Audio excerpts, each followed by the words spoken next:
I had persuaded Sherlock Holmes to take a brief holiday with me. As we rumbled through the countryside, it was a comforting thought indeed that for a while anyway, there would be no desperate men at the door of our flat in Baker Street, no life and death cases to solve. Ahead were 4 whole days as suspended and happily uneventful as this train trip.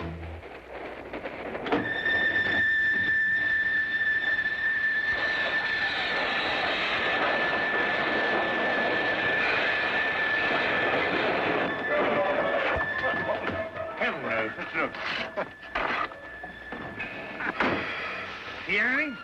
Not a thing. Well, I hope we haven't heard anything. We must be doing 30 miles an hour. Oh, we're doing more than that, I think, Watson. I thought you were asleep, Holmes. Well, not really. I was thinking about that Parkinson axe murder. You know, that unfortunate business in South Africa. And I was wondering... what? You are on holiday. Oh, yes. Yes, of course. Quite right, Watson. Quite right. Mr. Holmes? Yes, I'm Mr. Holmes. I thought I recognized your name on the reserve passenger list. Thought you might be able to help us. We seem to have had a sort of an accident. An accident or an incident? Well, I suppose you could call it an incident. But one of our passengers has disappeared. Disappeared?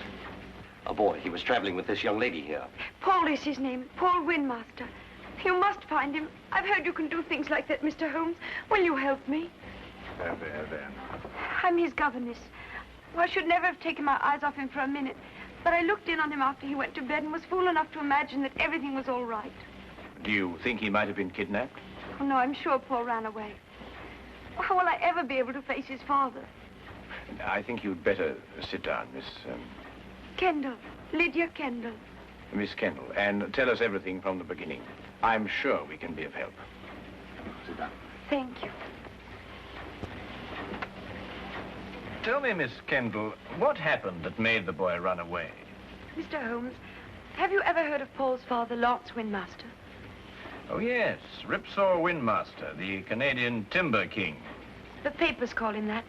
As rough and strong a man as the trees he cuts down. Paul, not having a mother since the age of 2, has grown to be like him in many ways. Independent, wild. Believe me, I've had a full-time job. I can imagine. Mr. Windmaster never disciplined him. Was actually proud of Paul's spirit. Until one day, rather suddenly, it struck him that he was bringing the boy up improperly. You asked me what caused the boy to run away. It was just that. And yesterday, when I went out to fetch Paul, I began to see the first signs of what was about to happen.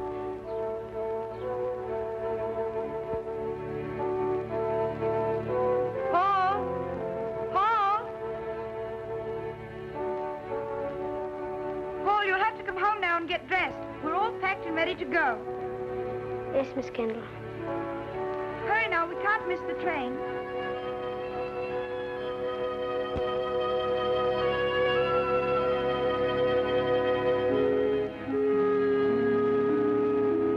Now, when you arrive at the school, you'll take the boy directly to the headmaster. He's received a full letter of instructions from me, and... Oh, there you are, Paul. Your Uncle Cecil's just arrived to say goodbye to you. Here's wishing you success, Paul. Thank you, sir. You'll be taught to be a gentleman. Something which, your mother forgive me, I failed to do. Yes, Father. What have you got there? White mice. White? Now look here, Paul. You certainly don't intend to take them to school with you. Well, I can't leave them here. Nobody would look after them. Now that's foolish. Nobody really cares about white mice here, except me. Well, you can give them back to whoever gave you them. You mean Coco? Who? Coco the clown. I'm afraid I introduced him to Coco the day I took him to the circus. They've become rather good friends. Well, I couldn't give them back. He gave them to me as a gift. Paul, I don't care what you do with them, but you can take them with you, and that's final. All right. Leave them here, then. Good boy. Well, you and Miss Kendall had better be off. Well, what's the matter? I don't want to go to school. What? You didn't go to school? Why should I? Times were different when I was young. You don't know what you're saying. I have my horse and my white mice, and Coco and I are supposed to meet next week. You can't run wild all your life. You'll grow up to be a savage.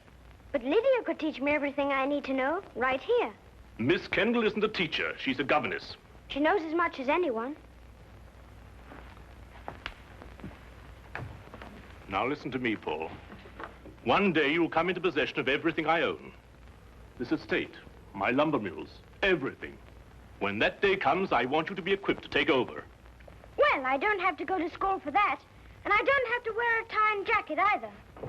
You'll wear a tie and jacket and you'll like it. And you're starting to school right now. Put me down! I don't want to go to school! I'll run away! Put me down! I'll run away! Well, Miss Kendall, are you coming? Put me down! Put me down! He boarded the train without further protest. The truth is, his attitude seemed to have undergone quite a change. By the time we started out, he behaved almost as if he were looking forward to going to school.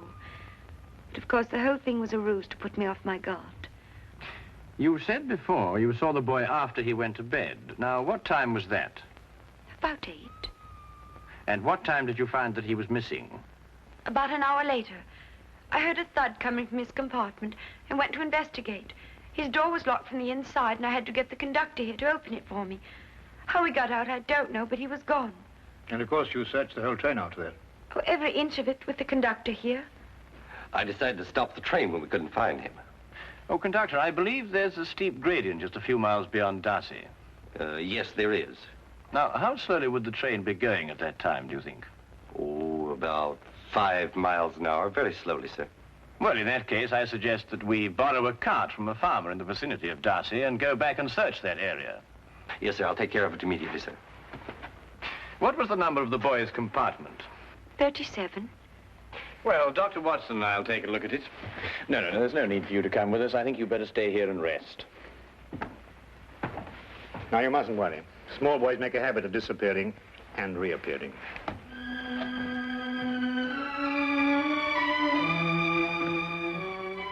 Oh, I hope so. I hope so.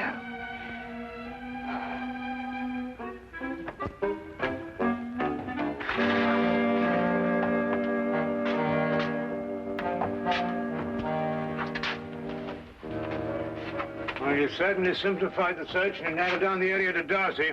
Here, Watson, give me a hand with this window, will you? Yes, all the same, these train windows.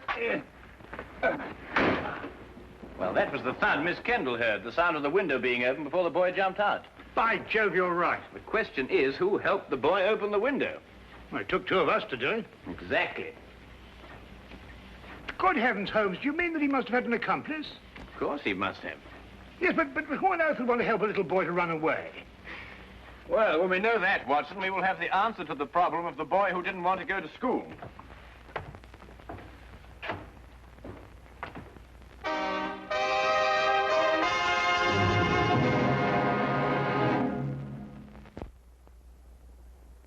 And now we return to the case of the night train riddle. Taking Holmes' suggestion, we borrowed a cart and traced the rail line back to the upgrade near Darcy. We combed the area several times without uncovering a single clue. All of us were soon discouraged and ready to abandon the search. All of us, that is, except Holmes. We've been over this stretch 3 times already, Holmes. Yes, I know, but this is the only place where the boy could have jumped off. But we haven't got a shred of evidence, not a sight of anything, nothing at all. Look, What is it? A boy's cap. Miss Kendall, would you mind coming over here for a moment? Is that the boy's cap? Oh, yes, that's his. Then it has to be here. Look, over here. Here we are, Watson. The footprints of a small boy. Holmes, look, another set. Must be the boy's accomplice. Ah, good work, Watson. They end here.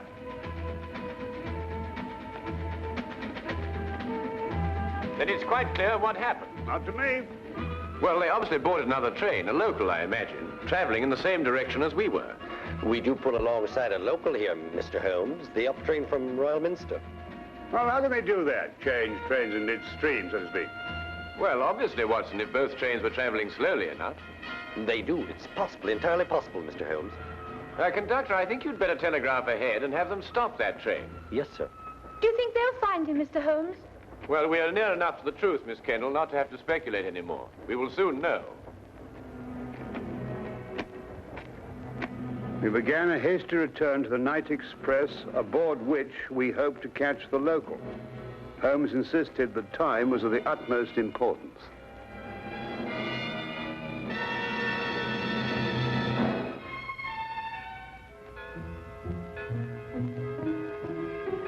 Paul. Pardon? I'm sorry. I thought to another boy. Perhaps the next compartment. Oh, this is the last one, miss. You held out so much hope, Mr. Holmes. How many stops did the train make before Darcy? 3, same as usual. Did you notice a boy get out of one of them? Not that I remember. There was a boy. I talked with him. He got off with his father at Manborough. Are you sure?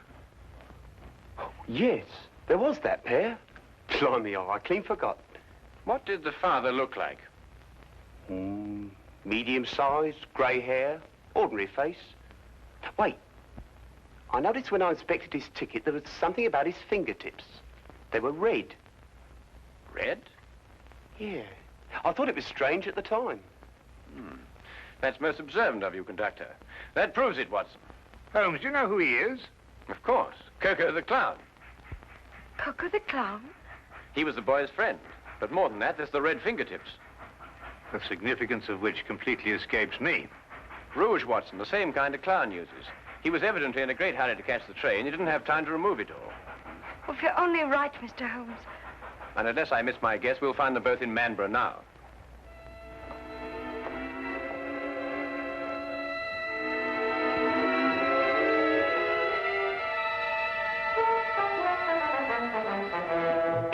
Watson, Miss Kennedy is sending a wire to the headmaster of the school, telling him they've been delayed. As soon as she's finished, we can be off. What's the matter with you?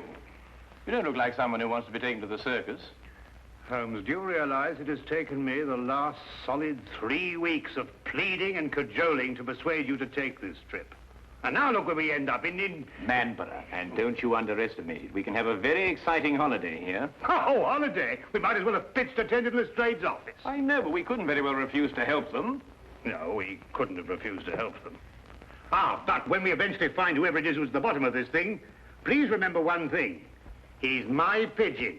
Don't upset yourself, Watson. As soon as we can find the boy, we can continue on our journey. Oh, I'm glad you still considered that. Well, shall we be getting along? Hmm. Oh, by the way, Watson, I didn't mention it to Miss Kennedy, but I believe there's some possibility the boy may be in danger. So I don't think we ought to lose too much time. Not a very convenient place to leave luggage. Holmes! You gotta wait a minute. We've left all our bags in the train. There's no time to worry about that now, Watson. Come along. But look, Holmes, we've got everything in them for our 4 days. All right, I'll find Miss Kendall and get a carriage, and we'll meet you in the street. Now, hurry up. Right.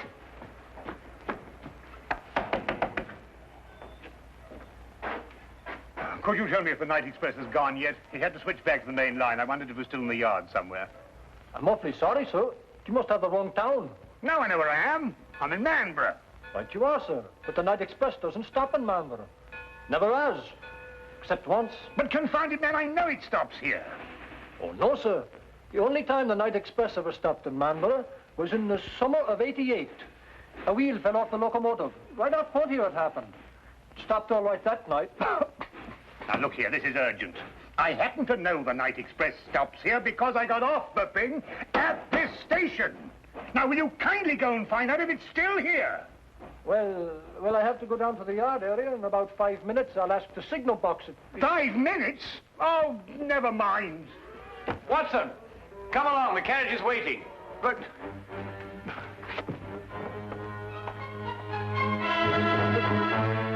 the luggage.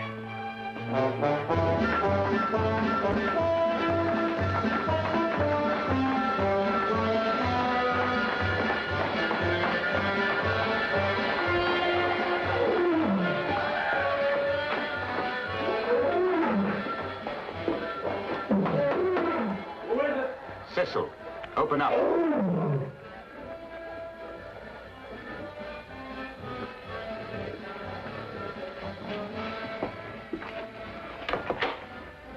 Did it work?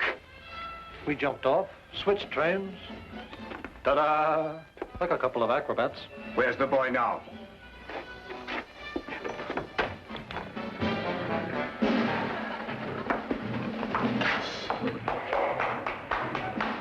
Exactly where I want him.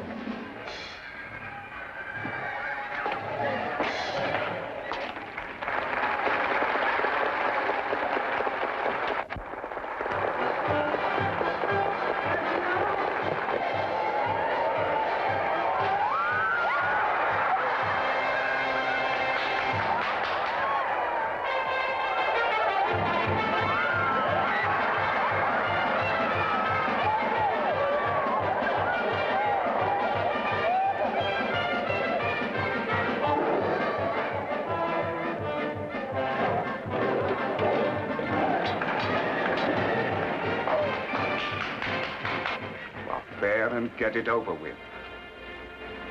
I was waiting for a down payment. How much? £100 should do it.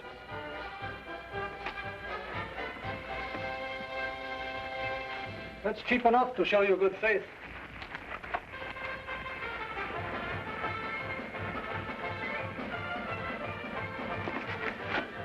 I'll expect the rest when I've finished.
Watson, take this gun and fire it up into the air. To the air? Yes, just to pin him down. And what are you going to do? Well, I'm going to find out who he is and why he's trying to keep us from the boy. Well, go on, Watson, fire it. I'm sorry, Holmes. This one's mine. What? Watson! Watson, here! Fire it, Holmes. Fire it! Oh, very well.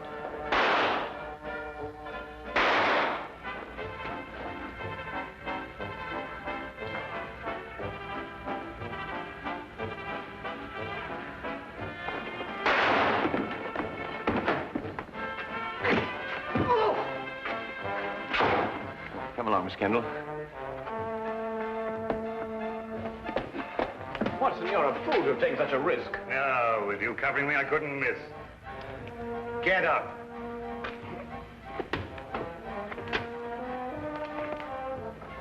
It's Mr. Windmaster's brother. Oh, Uncle Cecil. Yes, and the first in line to inherit the Windmaster fortune if anything had happened to the boy. That's right, you would be the heir. You may not think so at the moment, Mr. Windmaster, but you're very fortunate. If the boy had been killed, you would most certainly have been hanged. Hanged? Yes, hanged. Stop him. Stop who? Coco, he's about to kill the boy. Push him off the catwalk backstage.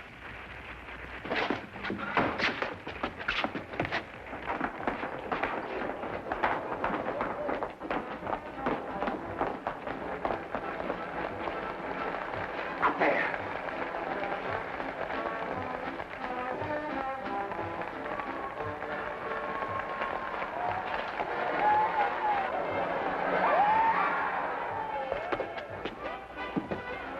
Coco?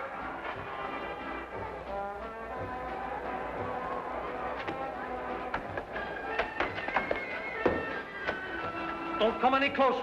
I'm coming down.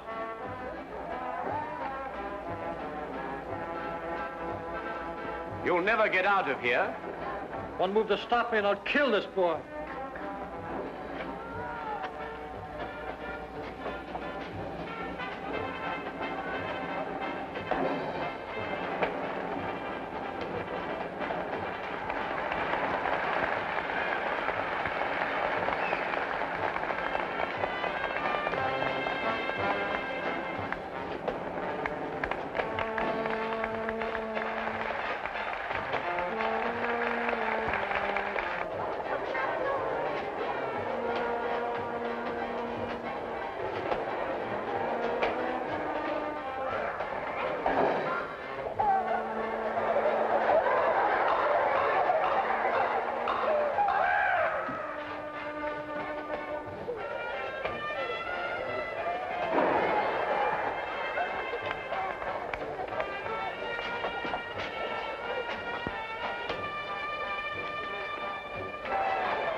Perfect timing, Watson. Yes, wasn't bad, even though I do say so myself. He wanted to kill me, and I thought he was a friend. Well, that should teach you a lesson, Paul. No one's a friend who encourages a boy to run away from school. Why, what would have become of Dr. Watson here if he hadn't gone to school? Well, it's very simple. He'd never have been able to accomplish that trick. But all he did was to... In dropping that counterweight, young man, I had to know the speed of falling objects, the theory of weight and counterweight, and of stress and resistance. Now, if I hadn't studied physics, there's no telling what might have happened to you. I never thought of that. No, of course not. Well, just you think of it from now on.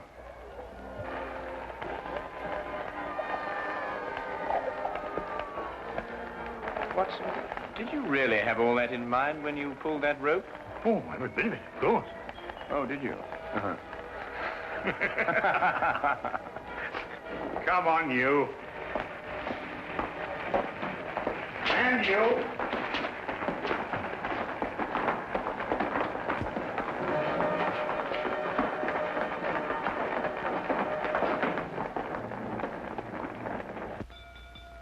If you're looking for the time of the next London train, it will be along in 10 minutes. Huh? Oh, no. I was just wondering where our bags would be by this time. This train seems to be somewhat off schedule. I'd estimate that our clean shirts are about 30 miles north of Edinburgh at this moment. Oh, confound it, Holmes. Why dwell on that? Oh, don't take it so hard, old chap. We'll give it another try one of these days. Well, sir, it certainly was a shock to me. Oh, it's you again. You were right, sir. The express did stop in Marlborough tonight. Can't understand it. The first time since the summer of '88. Fact is, it was running wild through here tonight, they tell me. Came roaring through on the local line first, and back through here to switch over to the main line again. Can't for the life of me figure what they were up to. Left a couple of bags on our platform. No hint of a reason, just found them there. A couple of bags, did you say? Why, yes, sir. A suitcase-like. Don't know anything about them. One marked JW and the other SH. Suppose we'll have to keep them in the office for the 30 days required. My dear sir, if you'll just lead me to your office, I think I can relieve you of those suitcases within 30 seconds. My name is John Watson. Mine will be the one marked J.W. Oh, you mean, I say, and this here gentleman is, S.H.? Yes. This is my friend, Samuel Higgins. Ah, well, in that case, sir, if you'll come along to the office and identify the contents, I'd be glad to get them off my hands.